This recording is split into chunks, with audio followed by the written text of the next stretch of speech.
Hello friends, good morning. कशा आहात तुम्ही सगळे? मजेत ना? असेच मजेत राहा, आनंदात राहा. आपल्या सगळ्यांची प्रगती होऊ दे, सगळ्यांना पुढे पुढे जाऊ दे, हीच प्रार्थना आपण आईच्या गंगाचरणी करूया.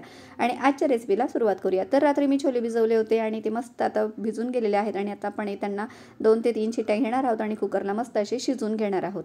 तर या ठिकाणी छोले टाकून दिलेले आहेत मी आणि 1 ते 1.5 ग्लास पाणी घातलेलं आहे. त्यानंतर इकडे आता आपण त्यासोबत नान करणार आहोत. तर नानसाठी मी 3 वाटी गव्हाचं पीठ घेतलेलं आहे आणि 1 वाटी मैदा घेतलेला आहे. मैदा तुम्हाला घालायचा असेल तर घाला, नाही घातला तरी चालणार आहे. त्यानंतर मीठ घातलेलं आहे चवीनुसार थोडंसं.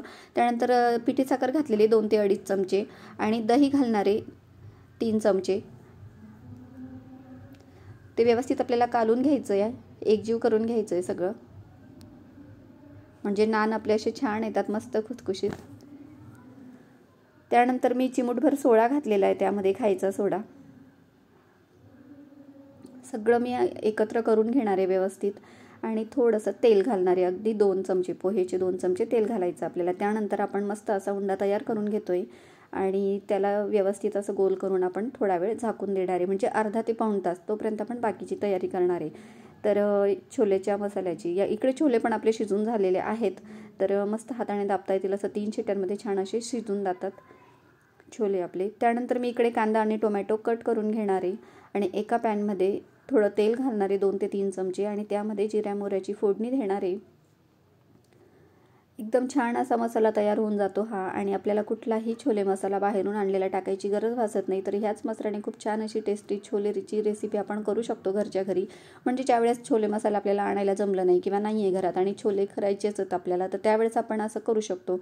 नाही तर बाजारात हल्ली काय सगळंच मिळतं विकत, पण आपण जे घरी बनवतो आणि जे समाधान मिळतं ना आपल्याला, ते काही वेगळंच असतं. तर या ठिकाणी पॅनमध्ये 2 ते 3 चमचे तेल घातले, जिरे मोहरी घातली, तमालपत्र घातलंय, 2 लवंगा घातले, 2 मिऱ्या घातल्या, दालचिनी घातलेली आहे आणि चक्री फूल घातलंय. त्याचसोबत 5-6 पाकळ्या लसणाच्या घातलेल्या आहेत आणि कांदा घातलेला आहे. त्यासोबत टमाटा पण घालणार आहेत आपण आणि सगळं असं एकत्र कालून घेणार आहेत आपण, म्हणजे ते चांगलं शिजून जाईल. एक फ्राय करण्यापेक्षा आपण एकत्र घालून दिलं तर फ्लेवरही छान एकमेकांमध्ये त्यांचा उतरतो आणि छान असे ते शिजून जातात. तेल काही आपल्याला जास्त घालायचं नाही, थोडंसं मऊ पडतील एवढ्यासाठीच आपल्याला तेल घालायचं आहे. तर त्यामध्ये मी आता मीठ घातलेलं आहे, त्यानंतर हळद घातली आहे, नंतर धणेपूड घालणारे 2 चमचे. हे सगळं आपल्याला एकत्र कालून घ्यायचं आहे.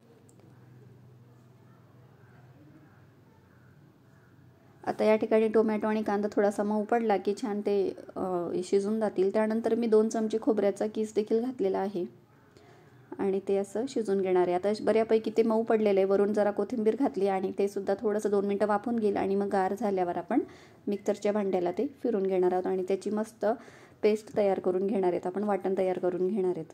तर या ठिकाणी बघा आता गार झालं आहे ते थोडंसं आणि म्हटलं चला आता आपण मस्त असं याचं वाटण तयार करून घेऊया. तर या ठिकाणी सगळं मी आता मिक्सरमध्ये घालून देते आणि वाटण तयार करून घेते.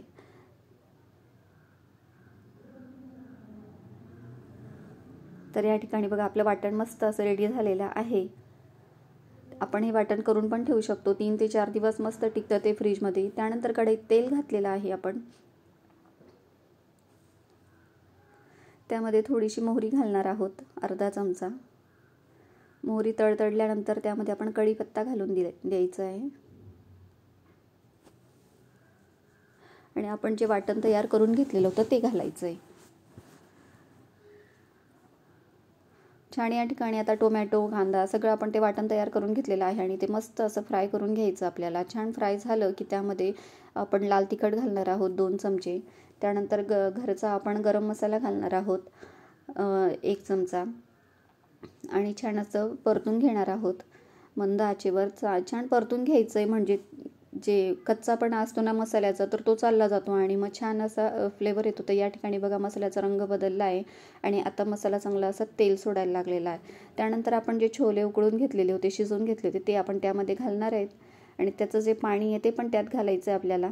जर आपल्याला वाटलं की अजून आपल्याला ग्रेव्ही पाहिजे, पातळ पाहिजे थोडीशी, तर मग आपण थोडंसं गरम पाणी करायचं आहे पातेल्यात आणि ते घालू शकतो आपण, नाहीतर असंच छान लागतं. एवढ्या पाण्यातही होतं, पण आपल्याला जर वाटलं की अजून आपल्याला पाणी घालायचं तर गरम पाणी आपण करून घालू शकतो, त्याने पण छान होते छोले. आणि खूप मस्त असा घरभर असा वास पसरला आहे अगदी छोलेंचा. तर कुठलाही मसाला बाहेरचा आपण घातलेला नाही यामध्ये. आणि आता उकळी आली की कोथिंबीर घातली की आपली छोलेची रेसिपी तयार आहे. इकडे आपल्या नानचा आता अर्धा पाऊण तास झालेला होता, जवळजवळ 1 तास झालेला होता. मस्त असं फुलून आलेलं होतं ते पीठ आपलं उंडा. आणि पुन्हा थोडासा मी तेलाचा हात लावून त्याला मळून घेणार आहे. छान असा मळला गेला की मस्त आता आपले असे नान आपण तयार करून घेऊया. तर आता नान मी असे लाटून घेते.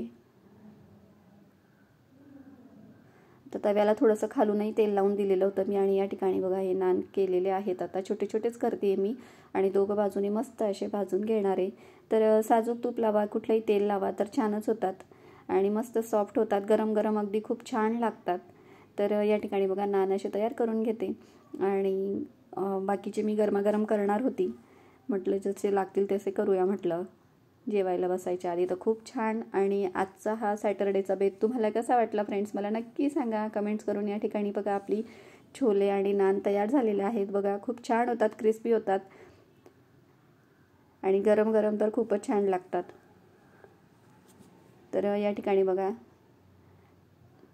तुम्ही पण या जेवायला. आणि व्हिडिओ आवडत असेल लाईक शेअर सबस्क्राईब करायला विसरू नका. व्हिडिओ पुढच्या व्हिडिओ तोपर्यंत बाय.